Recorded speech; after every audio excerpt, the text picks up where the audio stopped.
People often ask me whether I believe in God, and when I say I don't, they assume I know something they don't know. Some fact, some proof, some argument that settles the question, but that's not quite right. What I know is not a fact about God. What I know is something about how to think about God, about how to approach questions that don't have clear answers, about intellectual honesty. And I think most people don't know this, not because they're not smart, but because they've never been taught how to think about uncertainty, how to be comfortable with not knowing, how to distinguish between different kinds of knowledge claims. So, let me tell you what I know about God that you might not know, not facts, not proofs, ways of thinking, epistemology, how to know what you know and what you don't know. 6 things, 6 insights about how to approach the God question that change everything if you really understand them. Here is the first thing most people don't understand. I don't know is a complete answer, not a failure, not a placeholder, a complete intellectually honest answer. Most people treat I don't know as uncomfortable, as something to avoid, as a gap that needs filling immediately. When someone asks, why does the universe exist? And you say, I don't know, people think you failed to answer the question. But I don't know is the right answer when you don't know. It's the only honest answer. Religion fills the I don't know gaps with God. Why does the universe exist? God created it. Why is there something rather than nothing? God wanted it. Why do bad things happen? God's plan. These answers feel complete. They feel like they've resolved the uncertainty, but they haven't. They've just replaced one mystery with another. You don't know why the universe exists. Now you know God created it, but you don't know why God exists. You don't know why God wanted a universe. You don't know what God's plan is. You haven't answered the question. You've just pushed it back one step and declared victory. Here is what I know that most people don't seem to know. It is okay not to know. It is intellectually honest not to know. And it is more honest than pretending you know when you don't. Science is comfortable with I don't know. We don't know what dark matter is. We say that we don't know how life began. We say that we don't know why the cosmological constant has the value it has. We say that, and then we keep looking. We test hypothesis, we gather evidence, we refine theories, and sometimes we figure it out. Sometimes we don't. But we never fill the gap with an untestable answer and declare the question closed. Religion is uncomfortable with I don't know. Every gap must be filled. Every mystery must have an answer. And if you don't have a real answer, God is the answer. But God is not an answer. God is a label for the fact that you don't have an answer. I know that I don't know is a complete answer. And I am comfortable saying it. Why does the universe exist? I don't know. Why is there something rather than nothing? I don't know. That's not a failure. That's honesty, and honesty is more valuable than false certainty. Here's the second thing. Wonder doesn't require answers. Mystery doesn't demand resolution. You can appreciate something without understanding it. And you can appreciate it more when you understand it partially. People think that if you explain something scientifically, you've destroyed its beauty. You've reduced it to mere mechanism. You've taken away the magic. I think this is completely backwards. I look at a flower, it's beautiful. Someone says, don't you destroy the beauty by understanding that it's just molecules, just chemistry, just physics. No, the physics makes it more beautiful. The flower evolved to attract pollinators. The colors are specific wavelengths of light reflected by molecular structures. The shapes are optimized by millions of years of selection. The whole thing is an extraordinarily complex optimization process playing out across deep time. That's more beautiful than God made it pretty. Not less beautiful, more. But here is the key. understanding the flower doesn't mean I understand everything. I understand the mechanism of how the flower works. I don't understand why there is a universe that permits flowers, why there are laws of physics that make chemistry possible, why chemistry makes biology possible, why biology produces things as beautiful as flowers. I don't know why any of that exists, and the not knowing doesn't diminish the wonder, it enhances it.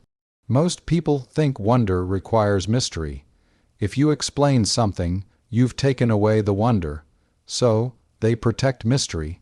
They resist explanation. They want some things to remain mysterious, so they can continue to wonder at them. But I know something different. I know that explanation creates more wonder, not less, because every explanation opens up new questions, deeper questions, more interesting questions. Why does the universe exist? I don't know, but that doesn't stop me from appreciating that it does exist, from being amazed that there is something rather than nothing, from finding the fact of existence itself extraordinary. Wonder doesn't need God. Wonder needs the universe, and the universe is here. The wonder is here. The appreciation is here. Whether or not God exists, I know that you can be awed by the universe without needing to know why the universe exists. That appreciation doesn't require theology. That beauty is not diminished by understanding, but enhanced by it. Here is the third thing, and this one is subtle, but I think it's one of the most important. Most people don't distinguish between I don't believe X and I believe not X. When I say I don't believe in God, people hear I believe God doesn't exist, but those are not the same statement. I don't believe in God means I am not convinced God exists. I have not seen evidence sufficient to justify belief. I withhold belief. I believe God doesn't exist means I am convinced God doesn't exist. I have evidence that God is not real. I assert non-existence. These are different positions. The first is absence of belief. The second is belief and absence. I hold the first position, not the second. I don't believe in God because I haven't seen evidence for God. But I don't claim to have proven God doesn't exist. I'm not making a positive claim about God's non-existence. I'm withholding belief until I see evidence. This distinction matters because of burden of proof. If you claim God exists, you have the burden of proof. You need to provide evidence. I don't need to provide evidence that God doesn't exist. I just need to say, I am not convinced by your evidence. But most people don't understand this. They think atheism is a belief, a faith, a claim about the nature of reality that requires its own justification. It's not. It's the absence of a belief. It's the default position. Before you're convinced of something, you don't believe it. That's not a position that requires justification. That's the starting point. Here is an analogy. Someone tells you there is an invisible dragon in their garage. You say, I don't believe you. They say, prove there isn't a dragon. Can you prove the dragon doesn't exist? You can't. The dragon is invisible, intangible, breathes heatless fire. There is no test you can run to prove it's not there. But you don't believe in the dragon, not because you've proven it doesn't exist, because they haven't proven it does exist. The burden of proof is on the person making the claim, not on the person withholding belief. God is the same. I don't believe in God, not because I've proven God doesn't exist, because no one has proven God does exist. The burden of proof is on the person claiming God is real. I'm just withholding belief until I see evidence. I know the difference between not believing something and believing it's false. Most people don't. They think not believing requires justification. It doesn't. It's the default. Believing requires justification. Here is the fourth thing. how science actually works versus how people think it works. People think science proves things true. You do experiments. You gather data. You confirm your hypothesis. The hypothesis is proven. Now, it's a fact. That's not how science works. Science doesn't prove things true. Science fails to prove things false. Let me explain. You have a hypothesis. All swans are white. You look at swans. You see white swan after white swan after white swan. 1,000 white swans. Does this prove all swans are white? No, it's consistent with all swans being white. But it doesn't prove it because the next swan you see might be black. And if it is, the hypothesis is destroyed. One counter-example is enough. This is the asymmetry of evidence. Confirmation is weak. Falsification is strong. No amount of white swans proves all swans are white. But one black swan proves not all swans are white. Science works by trying to falsify hypothesis. You make a prediction. You test the prediction. If the prediction fails, the hypothesis is wrong. If the prediction succeeds, the hypothesis survives. But it's never proven. It just hasn't been falsified yet. Now, apply this to God. The God hypothesis is unfalsifiable. No matter what happens, it's compatible with God existing. Good things happen. God is good. Bad things happen. God works in mysterious ways. Prayers answered, God cares. Prayers unanswered, God said no. Every possible observation is compatible with God existing.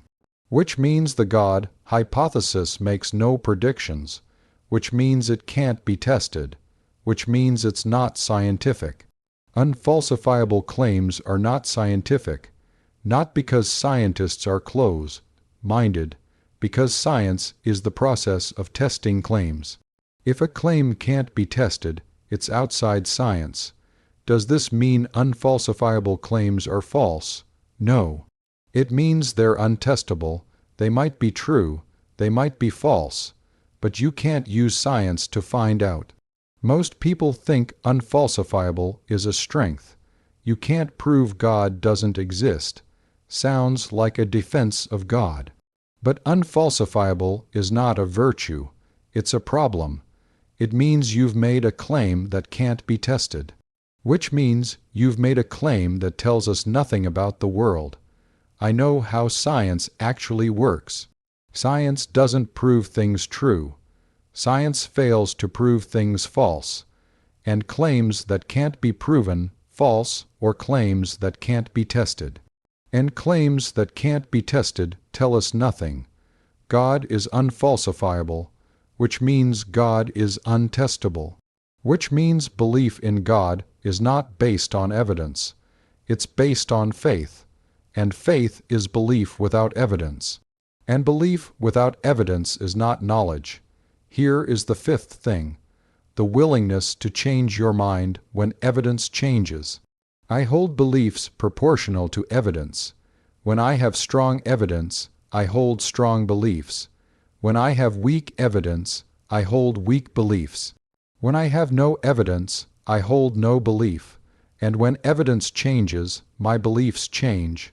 This is not weakness. This is intellectual honesty. Science requires this. If new evidence contradicts your theory, you change your theory. You don't ignore the evidence. You don't rationalize it away. You update your beliefs to match the evidence. Einstein's theory of relativity contradicted Newton's theory of gravity. For 2 centuries, Newtonian gravity was the best theory we had. Then Einstein showed it was wrong, or more precisely incomplete, and physicists changed their minds. They adopted relativity, not because Einstein was more famous, because relativity fit the evidence better.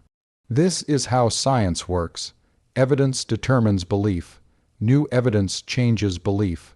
Religion doesn't work this way. Religion demands faith. Faith is belief without evidence or belief despite evidence. When evidence contradicts your faith, you don't change your faith. You question the evidence, but I know something religion doesn't seem to know. Changing your mind when evidence changes is not a failure. It's growth, it's learning, it's intellectual honesty.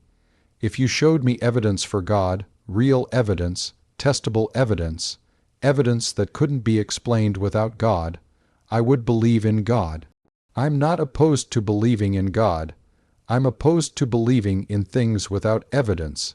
Show me the evidence, and I'll change my mind. That's not weakness. That's how rationality works, but the evidence isn't there. Every claim of evidence for God either has a simpler explanation or can't be tested. Miracles are either anecdotes or misunderstandings of probability. Design arguments fail because evolution explains complexity without a designer. Fine-tuning is a selection effect. We observe a universe compatible with our existence because if it weren't, we wouldn't be here to observe it. The evidence for God is weak, so my belief in God is absent. If the evidence changes, my belief will change. That's intellectual honesty. Most people don't understand this. They think changing your mind means you were wrong to believe what you believed before. So they defend their beliefs against new evidence. They protect their beliefs from revision. But I know that beliefs should be revised when evidence changes.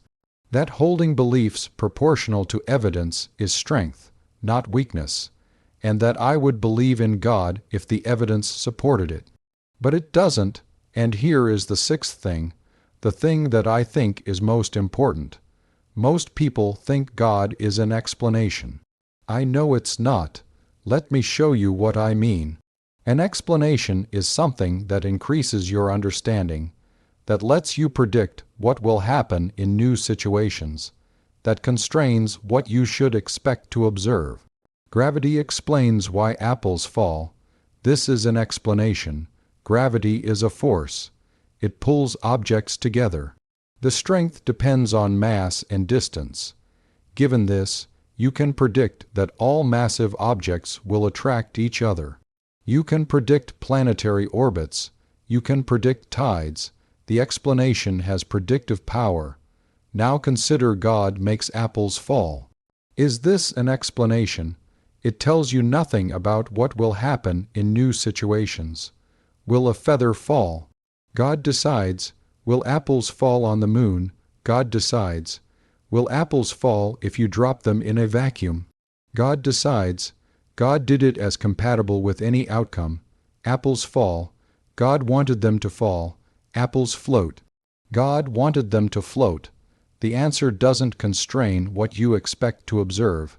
It has no predictive power. An explanation without predictive power is not an explanation. It's a label.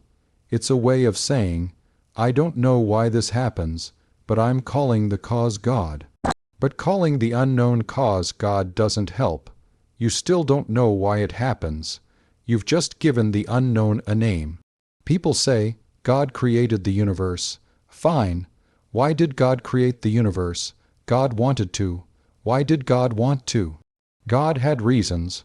What were the reasons? We can't know God's reasons. You've explained nothing. You've said the universe exists because something wanted it to exist. But you don't know why that something wanted it. You don't know what would make that something want something different. You have no predictive power, no understanding, just a label. Real explanations increase understanding. They let you predict. They constrain expectations. Evolution explains the diversity of life is a real explanation. It tells you how new species arise. It predicts what kinds of fossils you'll find where. It explains patterns in DNA. It has enormous predictive power. God created all species, has no predictive power. It doesn't tell you which species should exist. It doesn't predict fossil patterns. It doesn't explain DNA similarities. Any observation is compatible with God creating species, which means the explanation tells you nothing. I know that God did it is not an explanation. It's giving up on explanation. It's saying, I don't know why this happens, and I'm going to stop asking. Real explanations make you ask more questions. Why does gravity work this way? What is the mechanism? Can we test it? Can we find deeper explanations? God did it. Stops questions. Why did God do it? God's reasons are unknowable. We stop asking. We accept mystery. But I know that accepting mystery is not the same as having an explanation. God did it is accepting that you don't know. It's just dressing up, I don't know, in theological language. And I don't know is a fine answer, but don't pretend it's an explanation. Let me tell you what I know about God. I know that I don't know is a complete honest answer. That saying, I don't know why the universe exists, is more intellectually honest than saying, God did it. I know that wonder doesn't require answers, that I can appreciate the beauty of the universe without knowing why the universe exists. That understanding increases wonder. It doesn't diminish it. I know the difference between not believing something and believing it's false. That I don't believe in God is not the same as I believe God doesn't exist. That the burden of proof is on the person making the claim.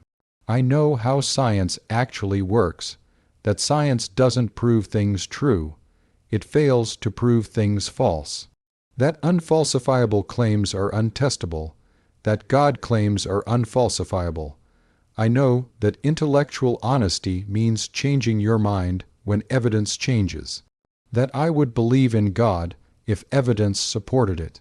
That the absence of belief is proportional to the absence of evidence, and I know that God did it is not an explanation, that it has no predictive power, that it's a way of saying I don't know while pretending you do know. Here is what I don't know. I don't know whether God exists. I don't know why the universe exists. I don't know why there is something rather than nothing. I don't know if consciousness continues after death. I don't know the ultimate nature of reality, and I'm comfortable with that. Because not knowing is honest, because wonder doesn't require answers, because I don't know is a complete answer. What I know about God is not a set of facts about God. It's a set of facts about epistemology, about how to think, about intellectual honesty, about the difference between knowledge and faith, about what counts as explanation. And what I know is this belief should be proportional to evidence. The evidence for God is absent, so my belief in God is absent. That's not a statement about God. That's a statement about evidence, and evidence in my experience is what matters, not faith.